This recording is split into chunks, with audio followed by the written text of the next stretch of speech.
ప్రియమైన స్నేహితులారా, మరి ఒక నూతన దినాన్ని దేవుడు మనకు అనుగ్రహించినందును బట్టి దేవుని నామానికి మహిమ కలుగును గాక.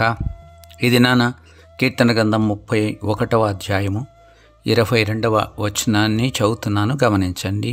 భీతి చెందిన వాడనే నీకు కనబడకుండా నేను నాశనమైతినని అనుకుంటుని, అయినను నీకు నేను మొరపెట్టగా నీవు నా విజ్ఞాపనల ధ్వని ఆలకించితివి. ఇది దావీదు రాసినటువంటి కీర్తన అన్న విషయము మీరు గమనించాలని కోరుతా ఉన్నాను. ఆయన తన యొక్క బాధని, తన యొక్క వేదనని, తన యొక్క ప్రాణ బాధల్ని దేవుని సన్నిధిలో కుమ్మరించడం అనేటువంటిది ఈ యొక్క కీర్తనలో మనము గమనిస్తూ ఉన్నాము.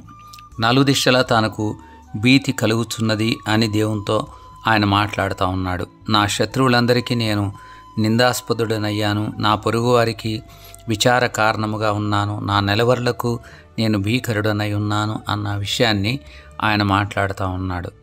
దేవుని యొక్క సన్నిధిలో నుండి కనబడకుండా ఆయన నాశనమైపోయాను అన్నటువంటి విధానములో తనకు శ్రమలు, బాధలు, వేదనలు, ఇబ్బందులు ఎదుర్కొన్నటువంటి పరిస్థితిని మనము గమనిస్తాం. కానీ ఆయన దేవునికి మొరపెట్టినప్పుడు దేవుడు ఆయన విజ్ఞాపనల ధ్వని ఆలకించి తనను విడిపించాడని 22వ వచనములో మనము గమనిస్తాము. ఆయనను నేను నీకు మొరపెట్టగా నీవు నా విజ్ఞాపనల ధ్వని ఆలకించితివి అన్నమాట మనం గమనిస్తాం. మనకున్నటువంటి ధైర్యం ఏంటంటే సజీవుడైన దేవుడు మనకున్నాడు, ప్రార్థనలు విని ప్రార్థనలకు జవాబిచ్చే దేవుడు మనకున్నాడు, తన యొక్క భక్తుల్ని ఆయన కాపాడేవాడుగా ఉన్నాడు అన్నటువంటి విషయం, తన యందు విశ్వాసం ఉంచేవారిని ఆయన కాపాడుతున్నాడన్న విషయం, తన కొరకు కనిపెట్టేవారిని ఆయన కాపాడుతున్నాడన్న విషయాన్ని మనం ఎప్పుడు కూడా మర్చిపోకూడదు. కాబట్టి ధైర్యముతో కృపాసనం వద్దకు మనం ఎల్లప్పుడూ వెళ్దాం.